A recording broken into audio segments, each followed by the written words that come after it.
أشهد أن لا إله إلا الله وحده لا شريك له وأشهد أن محمدًا عبده ورسوله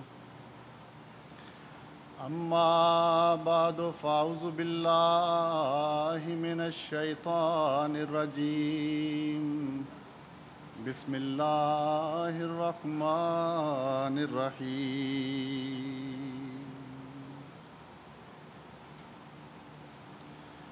من المؤمنين رجال صدقوا ما عاهدوا الله عليه فمنهم من قضى نحبه ومنهم من ينتظر وما بدلوا تبدیلا۔ سورۃ احزاب کی آیت نمبر 24 کی تلاوت ہوئی، جس کا ترجمہ یوں ہے: مومنوں میں ایسے مرد ہیں جنہوں نے جس بات پر اللہ تعالیٰ سے عہد کیا تھا اسے سچا کر دکھایا، بس ان میں سے وہ بھی ہے جس نے اپنی منت کو پورا کر دیا، اور ان میں سے وہ بھی ہے جو ابھی انتظار کر رہا ہے،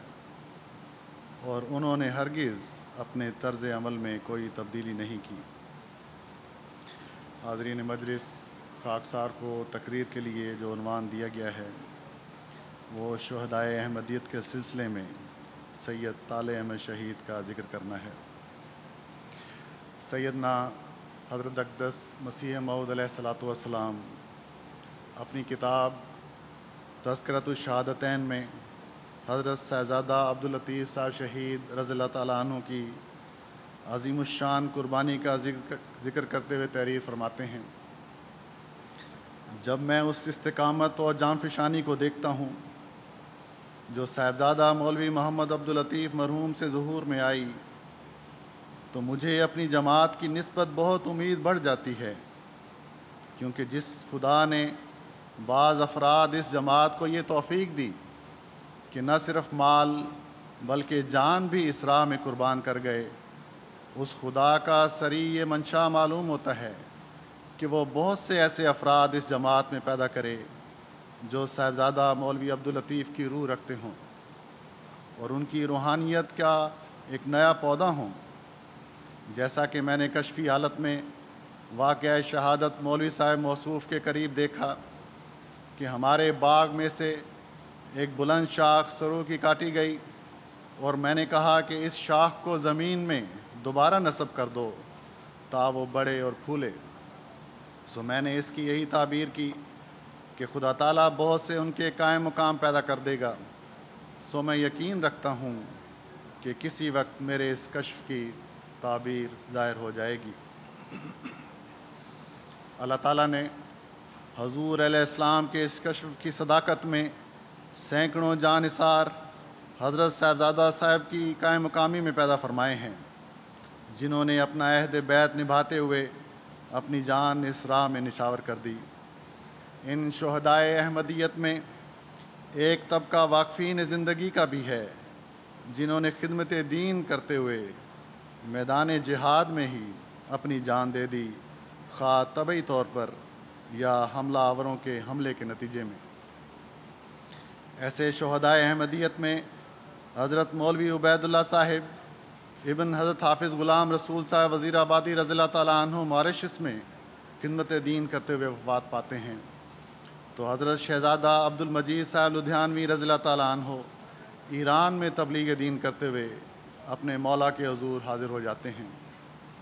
الحاج مولوی محمد دین صاحب مبلغ البانیہ بھی ہیں، جو البانیہ جاتے ہوئے سفر کے دوران ہی ایک جنگی حملے کے نتیجے میں بحری جہاز کے ڈوب جانے کی وجہ سے شہید ہو جاتے ہیں۔ حضرت حافظ جمال احمد صاحب مبلغ ماریشس ہیں، جنہوں نے فمنہم من قضا نحبہ کا عمدہ نمونہ بنتے ہوئے تبلیغ دین کے دوران ہی ماریشس میں وفات پائی اور وہیں دفن ہوئے۔ چاچڑ ضلع سرگودا کے رہنے والے محترم محمد رفیق صاحب درزی بھی ہیں، جو تحریک جدید کے مطالبات پر لبیک کہتے ہوئے 1936 میں تبلیغ دین کی خاطر کاشغر چلے گئے اور وہیں 1940 میں وفات پا کر دفن ہوئے۔ حضرت الحاج مولانا نذیر احمد علی صاحب مبلغ سیرالیون ہیں، جنہوں نے بھی میدان تبلیغ میں ہی سیرالیون میں وفات پائی اور وہیں دفن ہوئے۔ حضرت مولانا غلام حسین ایاز صاحب مبلغ سنگاپور ہیں، جو میدان تبلیغ میں ہی بورنیو میں اللہ تعالیٰ کے حضور حاضر ہو گئے۔ مکرم مولانا ابو بکر ایوب صاحب آف انڈونیشیا ہیں،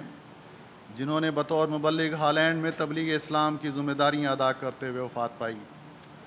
اللہ تعالیٰ کے فضل سے خدمت دین کرتے ہوئے میدان عمل میں ہی اپنے مولا کے حضور حاضر ہونے والوں میں اور بھی بہت سے نام ہیں۔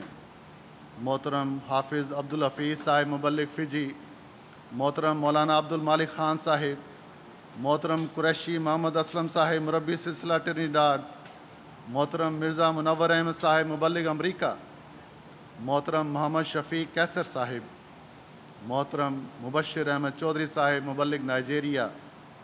محترم شکیل احمد صدیقی صاحب مبلغ برکینا فاسو۔ غرض یہ کہ اس فہرست میں 20 نام ہیں۔ میدان عمل میں جان دینے والوں کی فہرست میں ایک نام حال ہی میں شامل ہوا ہے، یعنی سید طالع احمد شہید، جنہوں نے سن 2021 میں 23 اور 24 اگست کی درمیانی شب فرائض منصبی کی انجام دہی کے دوران ہی گھانا میں جام شہادت نوش کیا۔ آپ محترم سید ہاشم اکبر صاحب اور محترمہ آمد الشکور طیبہ احمد صاحبہ کے ہاں لاہور پاکستان میں پیدا ہوئے۔ آپ حضرت مرزا بشیر احمد صاحب ایم.اے رضی اللہ تعالیٰ عنہ کے پڑنواسے اور حضرت ڈاکٹر میر محمد اسماعیل صاحب رضی اللہ تعالیٰ عنہ کے پڑپوتے تھے۔ اسی طرح آپ محترم مرزا غلام قادر صاحب شہید کے داماد بھی تھے۔ آپ واقف زندگی تھے اور MTA انٹرنیشنل لندن میں خدمات سر انجام دے رہے تھے۔ 2016 میں MTA نیوز میں مکمل طور پر تقرری ہوئی اور اس سے پہلے ریویو آف ریلیجنز میں انڈیکسنگ اور ٹیگنگ کے ہیڈ کے طور پر بھی خدمت کی توفیق پاتے رہے۔ MTA نیوز کے لیے ڈاکومنٹریز بنائیں۔ حضور انور کی مصروفیات کا ہفتہ وار پروگرام دس ویک ود حضور کو بھی انہوں نے ہی شروع کیا اور پھر آخر تک اس میں خاص دلچسپی سے اس کی ایڈیٹنگ وغیرہ اور سارا کام کرتے رہے۔ ایڈیٹر طاہر میگزین کے علاوہ مجلس خدام الاحمدیہ کے شعبہ اشاعت میں بھی خدمت بجا لاتے رہے۔ مختلف جماعتی رسائل مثلا ریویو آف ریلیجنز اور طارق میگزین میں مضامین لکھتے رہے۔ اللہ تعالیٰ کے فضل سے موسی تھے اور وقف نو کی تحریک میں بھی شامل تھے۔ سید طالع شہید کی وفات پر سیدنا حضرت خلیفۃ المسیح الخامس ایدہ اللہ تعالیٰ بنصر عزیز نے اپنے خطبہ جمعہ میں فرمایا، ایک ہیرا تھا جو ہم سے جدا ہو گیا، اس کا نقصان ایسا ہے جس نے ہلا کے رکھ دیا ہے۔ وہ پیارا وجود وقت کی روح کو سمجھنے والا اور اس عہد کو حقیقی رنگ میں نبھانے والا تھا جو اس نے کیا تھا۔ مجھے حیرت ہوتی تھی اسے دیکھ کر اور اب تک ہوتی ہے کہ کس طرح اس دنیاوی ماحول میں پلنے والے بچے نے اپنے وقت کو سمجھا اور پھر اسے نبھایا، اور ایسا نبھایا کہ اس کے معیار کو انتہا تک پہنچا دیا۔ وہ بزرگوں کے واقعات پڑھتا تھا، اس لیے نہیں کہ تاریخ سے آگاہی حاصل کرے اور ان کی قربانیوں پر صرف حیرت کا اظہار کرے، بلکہ اس لیے کہ اسے اپنی زندگی کا حصہ بنائے۔ خلافت سے وفا اور اخلاص کا ایسا ادراک تھا کہ کم دیکھنے میں آتا ہے، بلکہ میں کہوں گا کہ ایسا تھا جسے بعض دین کا گہرا علم رکھنے والوں میں بھی نہیں سمجھتے۔ بعض دفعہ ایسے لوگوں کا علم ان میں تکبر کی بو پیدا کر دیتا ہے، بلکہ میں کہوں گا کہ بعض وہ بھی نہیں سمجھتے جن کا خیال ہے کہ ہم خلافت کے مقام اور اس کے وفا کے معیار کو سمجھتے ہیں۔ اس نے خلافت سے وفا کی اور ایسی وفا کی کہ اپنے آخری الفاظ میں جب کہ وہ موت و حیات کی حالت میں تھا اسے خلیفہ وقت سے پیار اور وفا کا ہی خیال تھا۔ اپنے بچوں اور اپنی فیملی کا سب کو خیال آتا ہے، لیکن ہر دفعہ بار بار اپنے بچوں سے، فیملی سے پہلے یا ساتھ خلیفہ وقت سے پیار کے اظہار کا شاید ہی کسی کو خیال آتا ہو۔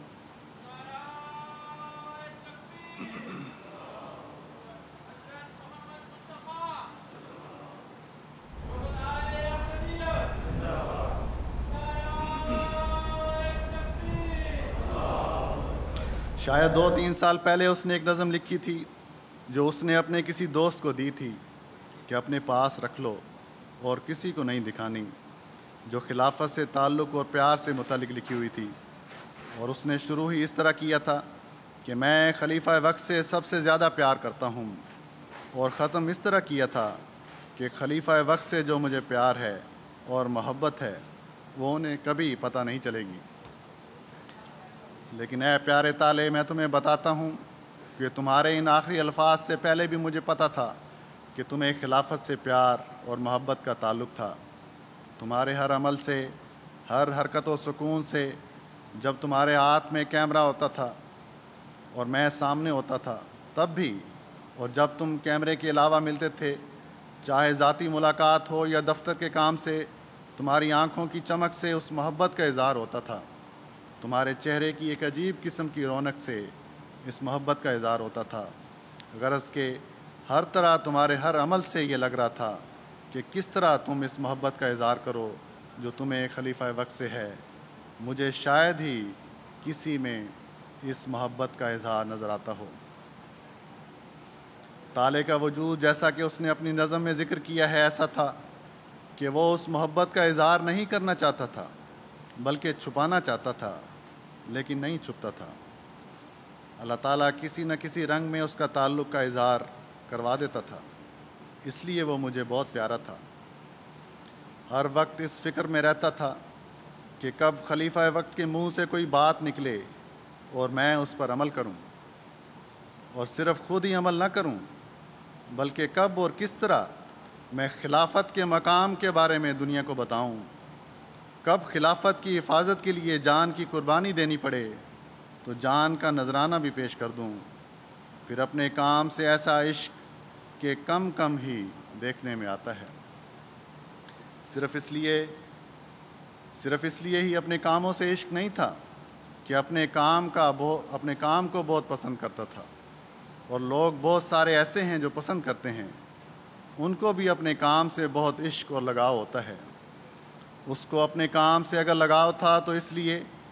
کہ اس ذریعے سے میں اسلام اور حضرت محمد مصطفیٰ صلی اللہ علیہ وسلم کے دین کا دفاع کروں گا، اس لیے کہ یہ پیغام میں دنیا کو پہنچاؤں گا، اس لیے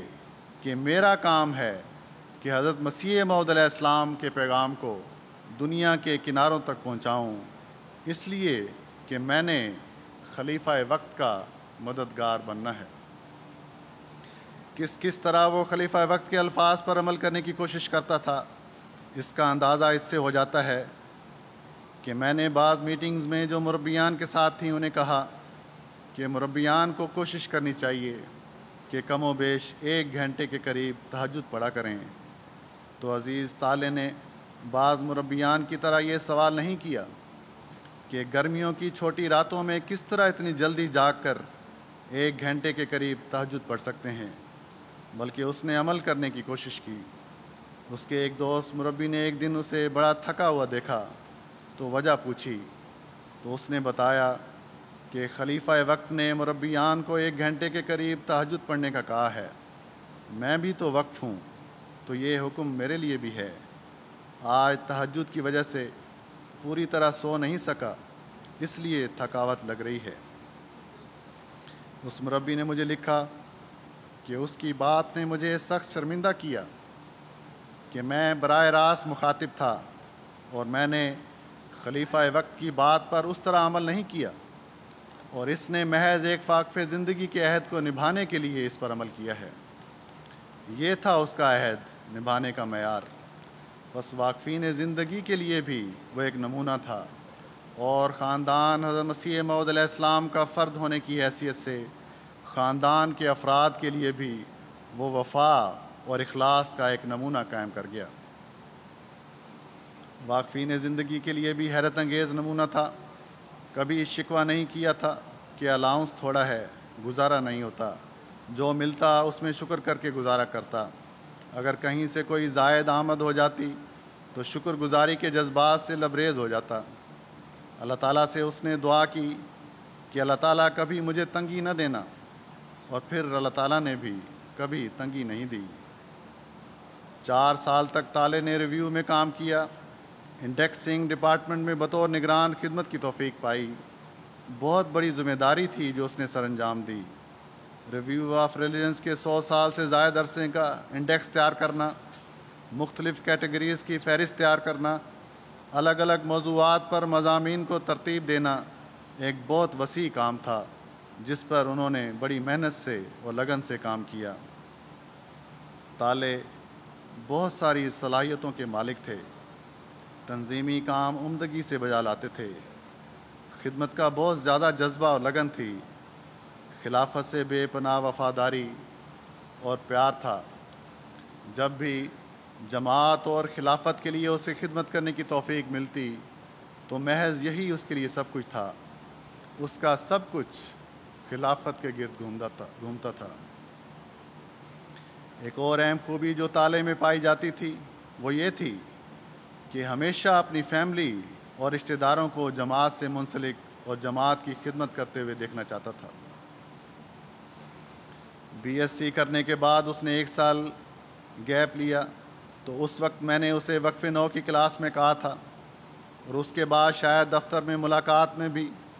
کہ 5 والیوم کمنٹری پڑھو، اور میرا خیال تھا کہ چند سال لگائے گا، لیکن چند مہینوں کے بعد ہی آ کر اس نے مجھے بتایا کہ میں نے تمام پڑھ لی ہے۔ حیرت ہوئی تھی مجھے اس وقت یہ سن کے۔ حضرت ملک غلام فرید صاحب کی شارٹ کمنٹری میں نشان لگائے ہوئے تھے، اور 5 والیوم کمنٹری بھی اس نے بڑی تفصیل سے پڑھی تھی، اور مختلف آیات ہائی لائٹ کی تھیں اور چٹیں لگائی ہوئی تھیں۔ ان کے والد لکھتے ہیں کہ الحمدللہ کہ بچپن سے ہی اللہ تعالیٰ نے اس کے دل میں پھونک دیا تھا کہ میں نے تجھے ایک خاندان میں پیدا تو کر دیا ہے، اب اس کی ذمہ داری کو بھی سمجھنا اور اس ذمہ داری کو نبھانا، اور جان لو کہ تمہاری زندگی اب تمہاری نہیں ہے، یہ میری ہے، اور صرف میرے حکم پر چل کر تم نے یہ ساری زندگی گزارنی ہے۔ کہتے ہیں کہ طالع نے اپنی زندگی اور اپنی موت سے یہ مہر کر دی کہ اس نے ذمہ داری کا حق ادا کر دیا ہے۔ پھر کہتے ہیں کہ ایسا نفس تھا جس کے دل میں کوٹ کوٹ کر اللہ تعالیٰ نے اپنی محبت اور اپنے پیاروں کی محبت بھری ہوئی تھی۔ بس کیا ہی خوش قسمت ہیں وہ جو دین کی خاطر قربانی کر کے اس مقام کو پا لیتے ہیں۔ اللہ تعالیٰ اس کے بیوی بچوں کا بھی حافظ و ناصر ہو اور انہیں صبر اور حوصلہ دے، اس کے ماں باپ اور بہن بھائیوں کو بھی صبر اور حوصلہ دے، اور اس کے بہن بھائیوں میں بھی، اس کی اولاد میں بھی اس کی نیکیوں کو جاری رکھنے کی توفیق دے۔ میں اپنی تقریر کو سیدنا حضرت امیر المومنین خلیفۃ المسیح الخامس ایدہ اللہ تعالیٰ بنصر العزیز کے ان الفاظ پر ختم کرتا ہوں۔ اللہ تعالیٰ ایسے وفا شعار، خلافت سے اخلاص اور وفا کا تعلق رکھنے والے اور دین کو دنیا پر مقدم رکھنے والے جماعت کو عطا فرماتا رہے، آمین۔